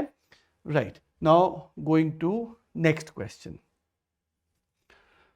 Two pendulums of same amplitude but time period 3 seconds and 7 seconds start oscillating simultaneously from two opposite extreme positions. They will be in phase for the first time. तो इस सवाल में ऐसे कह रहा है कि भाई दो ऑसिलेटर हैं, एक पॉजिटिव एक्सट्रीम से शुरू हो रहा है, दूसरा नेगेटिव एक्सट्रीम से शुरू हो रहा है, ठीक है। एक का टाइम पीरियड 3 सेकेंड है, दूसरे का टाइम पीरियड 7 सेकेंड है, ठीक है। दे will be in phase for the first time. हमें यह बताना है कि वो पहली बारी में कब इन फेज हो जाएंगे। इन फेज का मतलब है कि दोनों का फेज सेम हो जाए। तो अब जब एक्सट्रीम पोजीशन से शुरू हो रहा है तो हमारे पास इक्वेशन साइन नहीं बल्कि कॉज है, ठीक है, बिल्कुल बेसिक सी बात है। तो पहला पार्टिकल जो फर्स्ट एक्सट्रीम से शुरू हो रहा है उसके लिए मैं इक्वेशन लिखता हूं, मान लो वो एम्पलीट्यूड ए है, तो दूसरे का भी एम्पलीट्यूड ए लेना पड़ेगा, ठीक है। Is cos omega which is 2 pi bye T, T is 3 second into T. Whereas जो सेकेंड पार्टिकल है वाई वो अदर एक्सट्रीम से शुरू हो रहा है, तो फर्स्ट एक्सट्रीम से अनदर एक्सट्रीम के बीच में फेज डिफरेंस पाई का है, तो मैं उसके लिए इक्वेशन ऐसे लिख सकता हूं, A cos 2 pi by time period, इसका जो टाइम पीरियड है वो है 7 second, by 7 into T plus pi, ठीक है। दोनों इक्वेशन लिख ली। इक्वेशन लिखना तो बिल्कुल पहली बेसिक चीज है रिक्वायर्ड हमें एसएचएम में। अच्छा, अब इस पार्ट को क्या कहा था, फेज। इस पार्ट के लिए इसको क्या कहोगे, इसका फेज। कहता बताओ किस समय पे दोनों के फेज सेम हो जाएंगे। दोनों के फेज सेम हो जाएंगे तो मतलब दोनों के फेज इक्वेट कर दो। लो, so this is 2 pi by 3 into T must be equal to 2 pi by 7 T plus pi, और let's simplify. So 2 pi common, 1 by 3 minus 1 by 7 into T is equal to pi, pi से pi cancel करो। सो LCM 21, 4 bye 21 मतलब 8 by 21 t is equal to 1, तो time आ गया मेरे पास 21/8। ठीक है, तो time t is equal to 21/8 के बाद they will be in the phase. लो जी, तो फेज टर्म याद रखनी है। फेज का मतलब है जो साइन या कॉज के अंदर वाली टर्म है, पूरी ब्रैकेट के अंदर जो ये टर्म है उसको बोलते हैं फेज। इनिशियल फेज के साथ इसको कंफ्यूज नहीं करना। इनिशियल फेज का मतलब था कि आप t की वैल्यू 0 डालो, t की वैल्यू 0 डाल के जो फाई की वैल्यू बन रही थी वो that was called initial phase. Okay, now moving to next question. कमाल का क्वेश्चन है ये, तो समझ लो तो तुम्हें बहुत कुछ सीखने को मिल जाता है। चलिए देखते हैं। Simple pendulum is oscillating in stationary lift with a time period t and angular amplitude theta naught. ठीक है, अब इस सवाल में देखो क्या है कि हमें जो पेंडुलम दिया है एक, वो स्टेशनरी लिफ्ट में लगा है। ठीक है, और उसको ऑसिलेट कर रहे हैं, ऑसिलेशन कर रहे हैं, तो उसका जो यहाँ पे एंगुलर एम्पलीट्यूड आ रहा है वो थीटा नॉट है, और टाइम पीरियड t के साथ वो ऑसिलेट कर रहा है। When it passes through the mean position, lift start accelerating upward. जैसे ही ये अपनी इस मीन पोजीशन पे है, लिफ्ट ने एक्सेलेरेट करना स्टार्ट कर दिया ए। ठीक है, लिफ्ट ने जैसे ही एक्सेलेरेट करना स्टार्ट किया ए, तो भाई हमें बताना है उसके टाइम पीरियड को क्या होगा, उसके एंगुलर एम्पलीट्यूड को क्या होगा, इसके बारे में ये डिस्कशन है। तो टाइम पीरियड का एक्सप्रेशन जो है 2π√L/g इफेक्टिव है। ठीक है, तो ये तो लॉज ऑफ मोशन से हमें बहुत अच्छे से आता है। लिफ्ट करेगी एक्सेलरेट अपवर्ड, तो जी इफेक्टिव की वैल्यू बन जाएगी 2π√L/g+a। ठीक है, अब अगर डिनोमिनेटर बढ़ गया तो उसका मतलब टाइम पीरियड तो कम हो गया, तो उसका मतलब टाइम पीरियड की वैल्यू तो उस केस में रिड्यूस हो रही है। ठीक है, तो time period of its oscillation would decrease. Right, ये तो बहुत इसका सिंपल पार्ट है। अब आगे बढ़ते हैं। कहता है it's angular amplitude would decrease. अब तुम एक बात याद रखना, जब भी क्वेश्चन में ऐसा मिलता है बोथ नन, तो तुमने ये नहीं देखना कि तुम्हारा पहला आंसर आ गया और बात खत्म। सेकंड ऑप्शन को बहुत अच्छे से ट्राई करना है। ठीक है, हो सकता है कि वो ऑप्शन आंसर बने। अब जैसे इस केस में देखो, कहता है कि ये मीन पोजीशन पे था, मतलब उस इंस्टेंट पे इसमें वेलोसिटी इस तरह से हॉरिजॉन्टल थी, और मीन पोजीशन पे वेलोसिटी होती है v मैक्सिमम। उस इंस्टेंट पे ये चलना स्टार्ट हुआ, तो मतलब जो इम्पल्स आएगी इसमें वो वर्टिकल आएगी। वर्टिकल इम्पल्स हॉरिजॉन्टल वेलोसिटी को तो चेंज ही नहीं करेगी, तो इसका मतलब जो v मैक्सिमम है इसकी वैल्यू तो फिक्स है, ये नहीं चेंज होएगी। लिफ्ट चलना स्टार्ट करेगी बट v मैक्सिमम तो फिक्स हो गया। फिक्स मतलब v मैक्सिमम का एक्सप्रेशन था ओमेगा a इज एम्पलीट्यूड। ठीक है, अगर मेरे पास टाइम पीरियड कम हुआ है तो एंगुलर वेलोसिटी जो कि 2π/t थी, टाइम पीरियड कम हुआ था तो एंगुलर वेलोसिटी बढ़ जाएगी। इसका मतलब इसका ओमेगा तो बढ़ गया, पर ये तो फिक्स है, चेंज नहीं हो रहा, तो इसका मतलब एम्पलीट्यूड विल डिक्रीज। एम्पलीट्यूड अगर ऐसे करके मैं इसको a मानूँ तो इसका मतलब थीटा की वैल्यू भी डिक्रीज हो जाएगी। दैट मीन्स इसमें केवल फर्स्ट ऑप्शन नहीं है बल्कि दोनों ही ऑप्शन है। Time period of its oscillation would decrease and its angular amplitude would also decrease. So answer will be both 1 and 2. जल्दबाजी में नहीं करना कि अरे वाह ये तो टाइम पीरियड वाला सवाल आ गया, जी इफेक्टिव पता ही है, g+a कर दो, अरे भाई ये तो छोटा सा आंसर है, चलो हो गया। नहीं, अगर साथ में सेकेंड ऑप्शन कुछ इस तरह की है और उसके बाद बोथ या नीदर का भी ऑप्शन है, तो इसका मतलब इसको आपको बहुत ध्यान से करना चाहिए। ठीक है, चलिए इस चीज़ को इग्नोर नहीं करना आपने। जब भी किस तरह के सवाल तुम कर रहे होगे, इस बात को बहुत अच्छे से ध्यान में रखना कि अगर हमें कुछ इस तरह के सवाल देखने को मिलते हैं जिनमें ऐसी ऑप्शंस देखी जाती हैं बोथ नीदर, तो आपने पहली स्टेटमेंट पढ़ के एक्साइटेड होकर आंसर नहीं करके आना, दूसरी स्टेटमेंट को अच्छे से इवैल्यूएट करो। अगर तुम्हें लगता है कि वो गलत है तो ऑफकोर्स फिर पहला ही आंसर था, अगर ये भी ऑप्शन ठीक हो रही है तो फिर थर्ड ऑप्शन ही बनेगी। राइट, ओके, चलो तो नेक्स्ट सवाल की ओर चलते हैं। अब आइए, तो person determines the time period of spring mass system in stationary lift as T. ठीक है, तो एक स्टेशनरी लिफ्ट है, उसमें अब हमने स्प्रिंग मास सिस्टम लगा दिया, उसमें उसने टाइम पीरियड नोटिस किया T. If lift is accelerated with acceleration g/3 in upward direction, then the time period of the system will be. जल्दी जल्दी से बताओ, क्विकली, जल्दी जल्दी से क्विकली बताओ क्या आएगा। लिफ्ट अपवर्ड एक्सेलरेट कर रही है, क्या होगा? देखा, तुमने सोचा g+a होगा। अरे भाई ये टाइम पीरियड ध्यान से देखो, ये स्प्रिंग मास सिस्टम का है, स्प्रिंग मास सिस्टम का है, और इसको पेंडुलम की तरह मत समझ लेना, ये तो ग्रेविटी पर डिपेंड ही नहीं करता। तो time period spring mass system का तो 2π√m/k है, इसमें जी का रोल ही नहीं है, करता रहे एक्सेलरेट अपवर्ड डाउनवर्ड, कुछ भी करे, टाइम पीरियड में तो चेंज ही नहीं होगा। अगर टाइम पीरियड में चेंज नहीं होगा तो answer will be again T. ये क्वेश्चन स्पेशली तुम्हारे लिए ढूंढ के रखा है, क्योंकि बच्चे एक्साइटमेंट में बहुत क्वेश्चंस करते हैं कि अरे ये तो अभी सर ने करवाया, लिफ्ट अपवर्ड जा रही है, टाइम पीरियड, इसमें तो खाली टाइम पीरियड ही है, फटाफट कर देंगे। नहीं भाई नहीं, ध्यान में, जोश में होश नहीं खोना। देखो spring mass system, spring mass system मतलब it is independent of G. Okay, चलो, hope this simplifies. Now next question, अगला सवाल जो है, ring of radius R and mass M is suspended from point very close to its periphery. तो एक ring है, ठीक है, रिंग का जो आउटर पार्ट है उसको उसकी पेरिफेरी कह रहे हैं, वहां से हमने इसको सस्पेंड कर दिया। ठीक है, if it is displaced in its plane by small angle and released, then period of oscillation will B.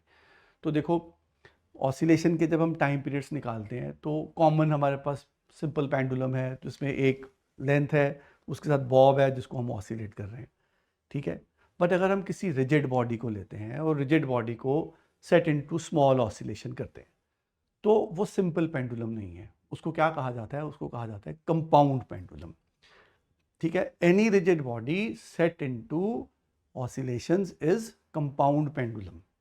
उस कंपाउंड पेंडुलम का अगर मेरे को टाइम पीरियड फाइंड करना है, तो कंपाउंड पेंडुलम का टाइम पीरियड है t is equal to 2π√I/mgd।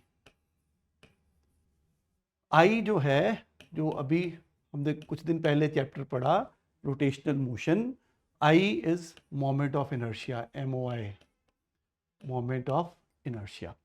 और ये जो मोमेंट ऑफ इनर्शिया है, ये है सस्पेंशन पॉइंट के अबाउट।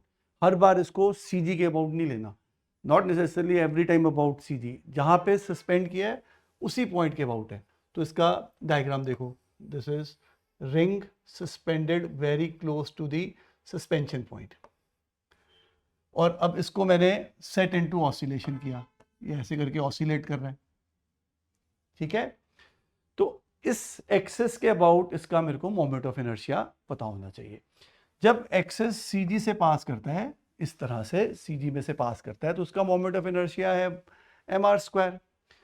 तो इस एक्सिस को centre of mass axis, CM axis, CG axis कुछ बोल लो, पैरेलल एक्सिस थ्योरम अप्लाई करेंगे, I is equal to ICM plus mh², ICM is mr², h होता है सेंटर ऑफ मास का सस्पेंशन पॉइंट से डिस्टेंस, रिंग का पेरिफेरी से डिस्टेंस तो r है, सो प्लस mr²। तो moment of inertia is 2mr²। तो यहाँ पे टाइम पीरियड में 2π, I की वैल्यू बन जाएगी 2mr² divided by m into G. अब ये जो d है ना, d is distance between suspension point and centre of mass, centre of gravity बोलते हैं एक्चुअली। तो यहाँ पे सेंटर ऑफ मास और सस्पेंशन पॉइंट के बीच का जो डिस्टेंस है d, वो है r, उसको पुट कर देते हैं बाय r। सीखने वाली बात यह है कि जब भी आपके पास time period of compound pendulum, physical pendulum भी इसी को बोलते हैं, वो है 2π√I/mgd। ठीक है, m कैंसिल, r कैंसिल, तो टाइम पीरियड की वैल्यू आएगी 2π√2r/g। ठीक है, so this is 2π√2r/g। 2r/g। Okay, I hope this simplify. और सीखने वाली बात यह है कि अब देखो, ये तो इस सिचुएशन में रिंग को ऐसे करके टाई किया था। मान लो कोई रॉड है, ठीक है, रॉड को मैं सस्पेंड करता हूँ किसी पॉइंट से, तो मुझे रॉड का मोमेंट ऑफ इनर्शिया लेना है उसी पॉइंट के अबाउट, राइट। हर बार नया मोमेंट ऑफ इनर्शिया, मतलब ये ऐसा सवाल है जो रोटेशन मोशन का भी कॉन्सेप्ट बीच में इनकॉर्पोरेट कर रहा है, राइट, और एसएचएम भी है। इस तरह के सवाल बहुत इंपॉर्टेंट होते हैं। तो स्ट्रॉन्ग रिकमेंडेशन है आपके लिए कि कंपाउंड पेंडुलम का टाइम पीरियड लर्न कर लेना, 2π√i/mgd। What is this? I is moment of inertia, ठीक है, D is distance between suspension point and centre of मास। बस आपने आई निकालना होता है और आर डी की वैल्यू डालनी होती है, बस दोनों की वैल्यू पुट करो, सीधा सीधा आंसर मिल जाता है। सिंपल क्वेश्चन, बट थोड़ा सा पिछले चैप्टर रोटेशनल मोशन जो बच्चों को वैसे ही डिफिकल्ट लगता है, उसका छोटा सा कॉन्सेप्ट आ जाता है, ठीक है। वो देखो, मोमेंट ऑफ इनर्शिया के बारे में पूछता है। मोमेंट ऑफ इनर्शिया के लिए तो थ्योरम ही होती है तुम्हारे पास, कौन सी है ये? Parallel axis theorem. Centre of mass axis के अबाउट मोमेंट ऑफ इनर्शिया याद है, प्लस mh², खत्म, ठीक है। चलिए, तो अब चलते हैं अगला कॉन्सेप्ट सीखने की ओर विद द न्यू क्वेश्चन, जो ये रहा अब हमारे लिए। ये एक सवाल है जिसमें है एक मास दिया हुआ है, capital M, suspended from a spring of negligible mass, oscillates with time period capital T। If additional mass small m is attached to capital M, then new time period become 1.25 t, then small m is. अब देखो, ये spring mass system का फिर सवाल आ गया, ठीक है। ये स्प्रिंग मास सिस्टम का जो सवाल आया, इसमें ग्रेविटी का तो रोल है नहीं, ग्रेविटी का रोल नहीं है, तो इसका मतलब ये सिंपल कैलकुलेशन का सवाल होगा। जर्नली ऐसा सवाल पूछा जाता है, ठीक है। तो बस कैलकुलेशन क्विकली करनी सीखनी है इसमें। जो फर्स्ट केस है, जब मास m हैंग करके हम उसको ऑसिलेट कर रहे हैं, तो उसका टाइम पीरियड t है, तो मैं इसको ऐसे लिख सकता हूँ 2π√m/k। अब इसका time period small m attach करने के बाद 1.25 t बन गया, वैल्यू पुट कर देते हैं, तो ये 1.25 t is two pi root capital M plus small m/k है, ठीक है। अब इसमें कैलकुलेशन कैसे क्विकली करनी है, कैसे फास्ट करनी है, वो जरा समझने वाली बात है। ये नहीं करना इससे वैल्यू निकाल लेंगे, इसमें पुट करें, कुछ नहीं, ठीक है। Dividing and cancelling is the best option ever, ठीक है। तो देखो, इसमें t दोनों में सेम है, 2π सेम है, k सेम है, तो कुछ मत करो, सीधा डिवाइड करो। Let us say this is equation 1, this is 2, 2 divided by 1, 2 divided by 1, t cancel, 1.25, ठीक है, is equal to m plus m upon capital M whole under the root. 1.25 को 125/100 लिख लो, 125/100 का मतलब हो गया, इस साइड पे लिख देता हूँ 125/100, मतलब 5/4, स्क्वायरिंग एंड क्रॉस मल्टीप्लाइंग, तो ये बन गया 16m plus 16 small m is equal to 25 capital M। Capital M वाली टर्म उस साइड लेके जाओ, तो 16m is equal to 9 capital M। तो इसका मतलब जो स्मॉल m है वो होगा 9/16 कैपिटल M। सिंपल, सिंप्लीफाइज, ढूंढो आंसर, ये रहा 9/16m, ठीक है। नीट के पेपर में कैलकुलेशंस भी आजकल उतनी ही ज़्यादा इंपॉर्टेंट है, ठीक है। कैलकुलेशन करते समय ज़्यादा, मतलब इस तरह से बच्चों की तरह नहीं करनी, वैल्यू की यहाँ से वैल्यू निकाल लेंगे, इस पे वैल्यू डाल लेंगे और फिर कुछ करेंगे, नहीं। तुम्हें फॉर्मूलाज याद हैं, दोनों फॉर्मूला लिखो, अगर डिवीजन करके एलिमिनेशन हो रहा है, कट रहा है, तो काट दो, सीधी फास्ट कैलकुलेशन करनी सीखो, ठीक है। ओके, तो ये अबाउट था स्प्रिंग ऑसिलेटर। अब हम नेक्स्ट कॉन्सेप्ट की ओर बढ़ते हैं, विच इज हेयर। फिर स्प्रिंग के बारे में ही सवाल आ गया, स्प्रिंग के बारे में, ऑसिलेटर के बारे में सवाल आया। तो ये है कि जो spring mass system performs SHM, तो मतलब एक स्प्रिंग है, उसके बाद मास लगा है, वो ऑसिलेट कर रहा है, right. If the mass is doubled keeping amplitude same, then total energy of SHM will become. अब इसमें बच्चे टोटल एनर्जी का फॉर्मूला याद करके बैठे होते हैं। टोटल एनर्जी जो है भाई वो तो हाफ एम ओमेगा स्क्वायर ए स्क्वायर है, ठीक है। और कह रहा है कि मास को डबल कर दिया, कीपिंग एम्पलीट्यूड सेम, मास को डबल कर दिया, एम्पलीट्यूड सेम है तो सीधा ही मास डबल तो आंसर डबल, पहली ऑप्शन ही है, खत्म। पर भाई एक बात ध्यान से सोचो कि जो स्प्रिंग मास सिस्टम है उसमें ओमेगा की वैल्यू भी तो है, ओमेगा की वैल्यू है के बाय एम, इसमें भी तो मास आ रहा है। अगर इसमें मास आ रहा है तो इसका मतलब मास चेंज करने से ओमेगा भी चेंज होगा।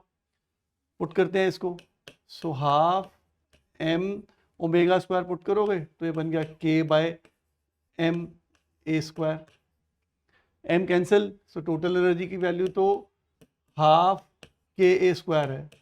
तो मास चेंज करने से ना तो स्प्रिंग कांस्टेंट चेंज होगा अब, ना ही एम्पलीट्यूड चेंज होगा, तो इसका मतलब टोटल एनर्जी तो चेंज ही नहीं हुई, आंसर विल बी अनचेंज्ड। इस तरह का सवाल तो नीट में one of the most expected kind of questions में आता है। जल्दबाजी में मास डबल, चलो बस डबल, हाफ हाफ, अरे ऐसे नहीं है। जब total energy spring mass oscillator की बात कर रहे हो तो omega in itself is dependent upon mass. इस साल 2025 का भी मैं आपको सवाल कराऊंगा, वो भी इसी तरह पे ही बेस्ड था, ठीक है। आइए चलते हैं आगे अगले सवाल की ओर। ध्यान रखना है इस बात को, फिर से सुन लो, टोटल एनर्जी जब कैलकुलेट कर रहे हो हाफ एम ओमेगा स्क्वायर ए स्क्वायर, सीधे मत भागना, मास अगर चेंज हो रहा है तो ओमेगा के बारे में सोचना in case of spring mass system. ज़्यादा वेरिएबल दिए हैं तो एक वेरिएबल चेंज करने से ऐसे थोड़ी ना कि बाकी सारे कांस्टेंट ही थे, उनके बारे में भी साथ के साथ साइमल्टेनियसली सोचना है आपको, ठीक है। चलिए तो let us move to the next question. अब नेक्स्ट क्वेश्चन देखो, ये नीट 2019 में आया, बहुत ही अच्छा सवाल है, बहुत ही बढ़िया सवाल, ठीक है। मतलब होप करता हूं मैं कि मतलब एक क्वेश्चन सीखने के बाद आप इसके जैसे 3-4 क्वेश्चन और अटेम्प्ट कर पाओगे। क्या है इस सवाल में, displacement of particle executing simple harmonic motion is given by y is equal to A naught plus A sine omega T plus B cos omega t. अरे भाई हमसे तो वो साइन ओमेगा टी वाला एक फंक्शन नहीं आ रहा था, ये अब कहाँ से आ गया, बीच में ए नॉट भी है, कैसे करेंगे, ठीक है। और पूछा हुआ है the amplitude of oscillation is given bye, पहले तो लगता है कि यही ए नॉट तो एम्पलीट्यूड ही होगा, फटाफट लगा दो, वो तो ऑप्शन में ही नहीं है। घबराओ मत, डोंट वरी, थोड़ा सा मैथ्स जो मैं तुम्हें कह रहा हूँ कि तुम्हें आना चाहिए वो जेन्युइनली आना चाहिए। अब देखो, जैसे हमने ये हम बेसिक इक्वेशन लिखी, y is equal to A sine omega T plus five, ये इक्वेशन थी हमारी, ठीक है। इस इक्वेशन में ये a एम्पलीट्यूड है इसका, ओके। मैंने डेलिबरेटली इसको स्मॉल ए लिखा है ताकि तुम इस टर्म्स के साथ इसको रिलेट कर पाओ, और ओमेगा टी प्लस फाइव इसका फेज है। अच्छा, जो sign A plus B, sign A minus B के तुम्हें फॉर्मूलाज बताए थे, ठीक है, उनके बारे में सोचो, तो ये टर्म तो कुछ ए जैसी टर्म बन रही है और ये टर्म कुछ बी जैसी टर्म बन रही है। साइन ए प्लस बी जो है, साइन ए प्लस बी, इसको हम एक्सपैंड करते हैं, sine A cos B plus sine B cos A, ठीक है। तो इसका मतलब जो ये इक्वेशन है मैं इसको ऐसे लिख सकता हूं, A sine omega T cos five plus A sine five, A sine five cos omega T, ठीक है। कुछ नहीं किया देखो मैंने अभी, सिर्फ इसका एक फॉर्मूला एक्सपेंशन किया, right. Now what I know कि जो कॉस फाइव है, फाइव वाली टर्म तो कांस्टेंट एंगल है, इस कांस्टेंट वैल्यू को तो मैं बोलूँगा ये कांस्टेंट कुछ आएगा, उस ए से मल्टीप्लाई होगा तो एक वो नया कांस्टेंट दिखने लग जाएगा मेरे को। सिमिलरली यहाँ पे फाइव भी एक कांस्टेंट वैल्यू है, ये तो टाइम का वेरिएबल ही नहीं है, इस ये कांस्टेंट वैल्यू जब ए से मल्टीप्लाई होगी ये एक अनदर कांस्टेंट आ जाएगा। तो इसका मतलब मेरे पास ये ए कॉस फाइव एक कांस्टेंट आ गया, मान लो वो ए है, मान लो उसको मैं लेट कर लेता हूँ ए, और जो ए साइन फाइव है, ए साइन फाइव है वो एक दूसरा कांस्टेंट आ गया, मान लो वो बी है। ठीक है, तो अगर मैं इस इक्वेशन को ऐसे लिखूं और इसकी वैल्यू ए बी करके लिख देता हूं, तो सेम इक्वेशन जो A sine omega T plus five है उसको मैं ऐसे लिख देता हूं, this is A sine omega T plus B cos omega T, है ना। मतलब ये वाली इक्वेशन जो तुमने याद की हुई है A sine omega T plus five SHM की स्टैंडर्ड इक्वेशन है, उसको तो मैं ऐसे इस फॉर्म में लिख सकता हूं। ठीक है, ये तुमने याद करना है। अच्छा, अब इसमें ना तो कैपिटल ए ना ये कैपिटल बी, इनमें से कोई भी एम्पलीट्यूड नहीं है, एम्पलीट्यूड की वैल्यू तो स्मॉल ए थी। अब अगर ये ए कॉस फाई है, ये ए साइन फाई है, इसमें से अगर मुझे ए एलिमिनेट करना है तो सबसे आसान है, इसका स्क्वायरिंग एंड एडिंग करो। अगर इसको स्क्वायरिंग एंड एडिंग करता हूं तो ये बनेगा A square common cos square phi plus sine square phi is equal to A square plus B square. Sine square five plus cos square five तो 1 है, तो इसका मतलब जो एम्पलीट्यूड है इस इक्वेशन में वो है ए स्क्वायर प्लस बी स्क्वायर। ठीक है, तो जब इस तरह की इक्वेशन देखने को मिले तो उसका एम्पलीट्यूड ना तो ये कैपिटल ए है ना ये कैपिटल बी है, उसका एम्पलीट्यूड तो ये है, दिस इज। तो अब देखो इन दिस केस ये जो इक्वेशन लिखी हुई है A naught A sine omega T plus B cos omega T, इसका मतलब इसको तो मेरे को ऐसे सोच लेना चाहिए कि this is equal to A naught plus A square plus B square under root. ठीक है, मतलब इसका ये एम्पलीट्यूड है इनटू ये sine omega T plus five है। अब इसी इक्वेशन को ऐसे देखो, इस इक्वेशन को जब आप ऐसे देख रहे हो तो भाई मेरे को क्लियरली समझ में आ रहा है कि ये वाला पार्ट इस दोनों का कंबाइंड ये एम्पलीट्यूड है, और जो ये ए नॉट है इसका क्या मतलब है, जो अभी कुछ देर पहले हमने डिस्कस किया था कि हर बार ये जरूरी नहीं है कि जो ऑसिलेशन है अबाउट मीन पोजीशन हो, I mean sorry at origin हो, हमेशा अबाउट मीन पोजीशन तो होगी, पर वो मीन पोजीशन क्या हर बार जरूरी है कि y इज इक्वल टू 0 पे ही होएगी? नहीं, हो सकता है उसकी मीन पोजीशन शिफ्टेड है, इस केस में वो मीन पोजीशन शिफ्टेड है टू ए नॉट। ठीक है, जैसे मैंने तुम्हें फर्स्ट एग्जांपल में बताया कि 0 से 5 गया, फिर वापस आया, फिर -5 गया, तो वो 0 के अबाउट ऑसिलेट कर रहा था, तो मीन पोजीशन 0 पे थी। अगर वो 2 से 5 गया, फिर 2 आया, फिर -1 गया, तो वो 2 से 5 जाता है, वो 2 के अबाउट ऑसिलेट कर रहा है, तो उसकी मीन पोजीशन जो है वो 0 नहीं है, उसकी मीन पोजीशन 2 है। ठीक है, तो उसमें मैं ये कह सकता हूँ कि ये सिमिलरली ये ए नॉट कुछ कांस्टेंट वैल्यू एडेड है। ये जो कांस्टेंट वैल्यू एडेड है वो एम्पलीट्यूड में नहीं आता, एम्पलीट्यूड तो एक्सट्रीम पोजीशन और मीन पोजीशन के बीच का डिस्टेंस है। अगर मैं ओरिजिन शिफ्ट कर दूंगा तो जो डिस्प्लेसमेंट है बिटवीन मीन एंड एक्सट्रीम वो नहीं चेंज होगा। सो इसका मतलब इसमें जो एम्पलीट्यूड है वो केवल सिर्फ यही वैल्यू है, ए नोट का कोई रोल ही नहीं है। So that means answer will be A square plus B square under root.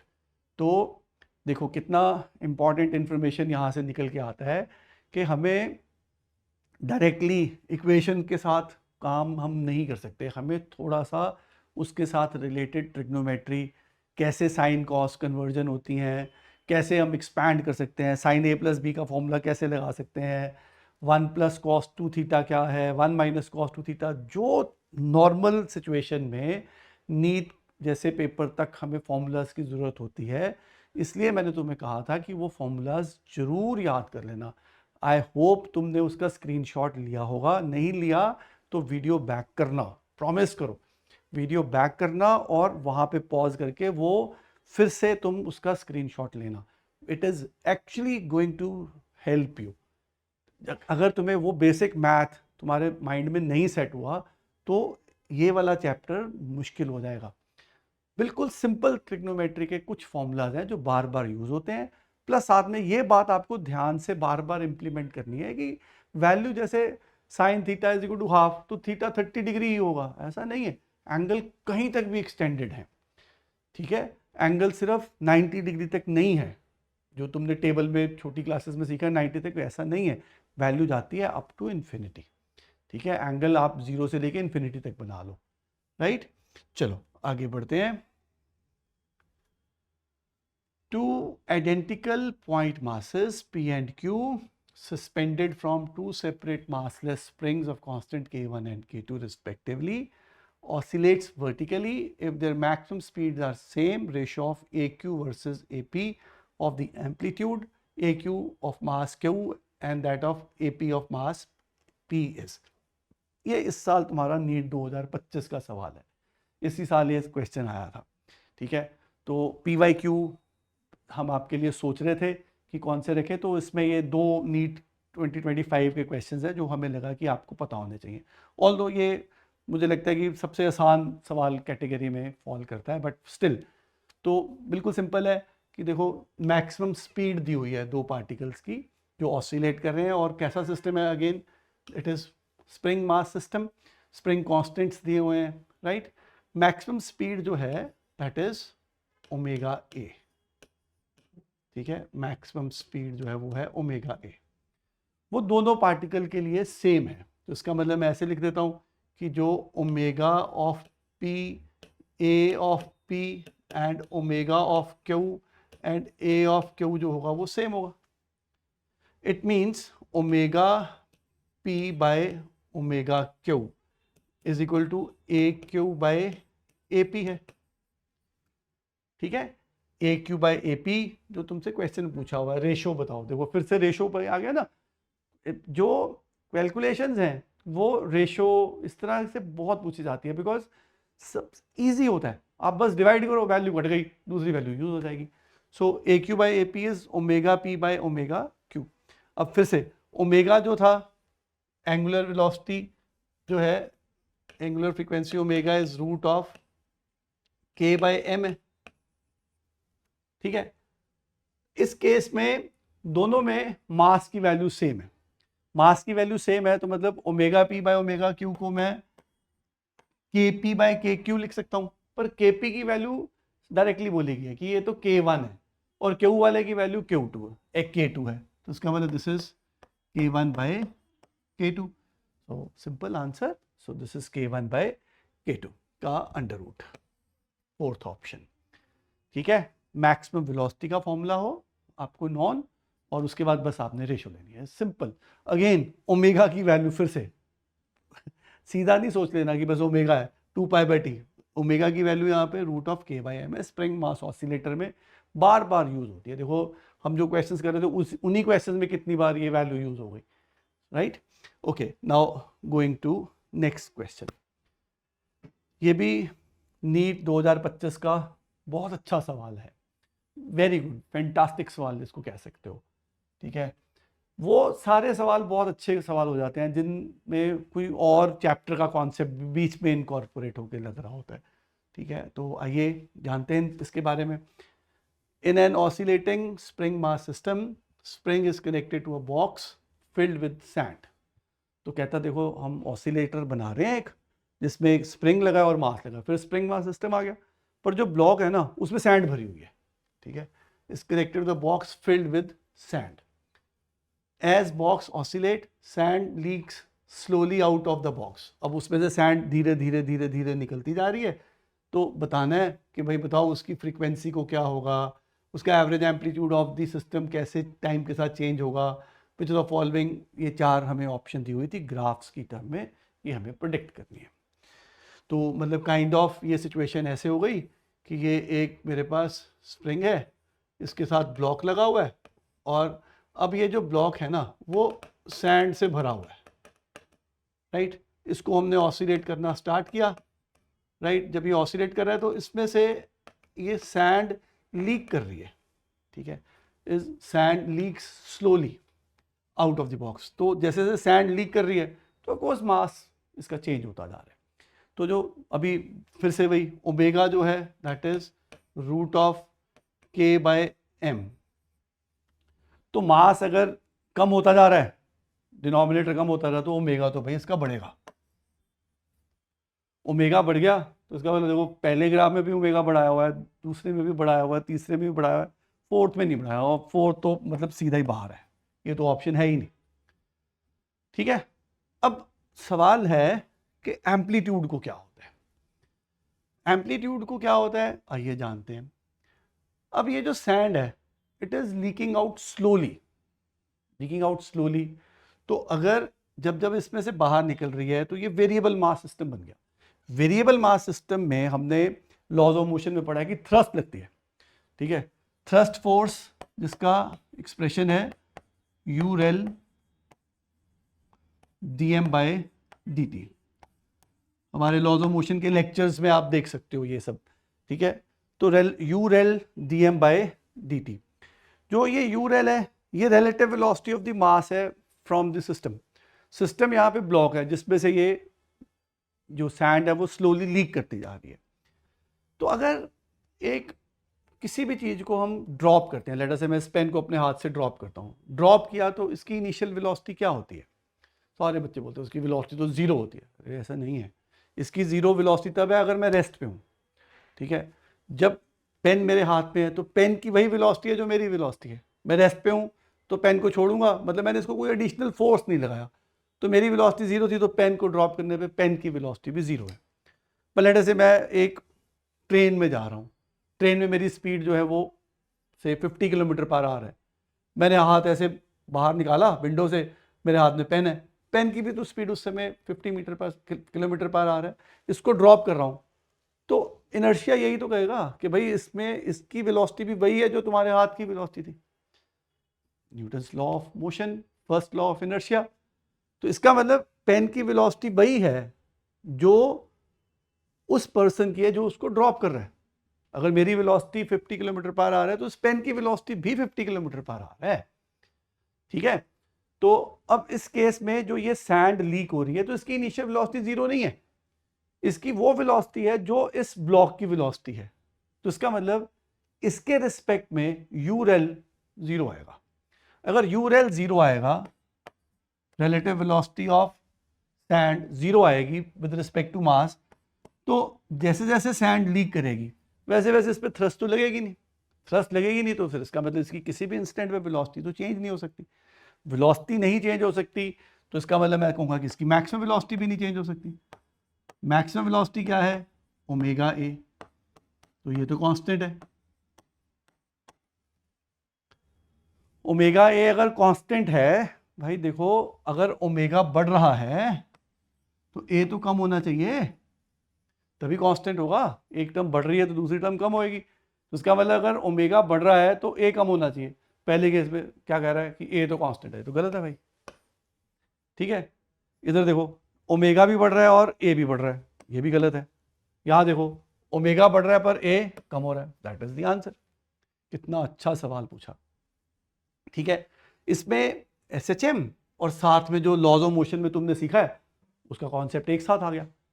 ऐसे जितने भी सवाल होते हैं जिनमें मल्टी कॉन्सेप्ट्स, मतलब पहले वाले चैप्टर का किया हुआ कुछ बीच में इनकॉर्पोरेट होता है, वेरी वेरी इंपॉर्टेंट, ठीक है बच्चों। आई होप कि आपको हमारे ये सारे सवाल अच्छे से समझ में आए होंगे और अब आप इनके जैसे क्वेश्चंस ट्राई करो और अच्छे से उनको स्ट्रॉन्ग करो, ठीक है। अच्छा इसका फाउंडेशन बनाओ।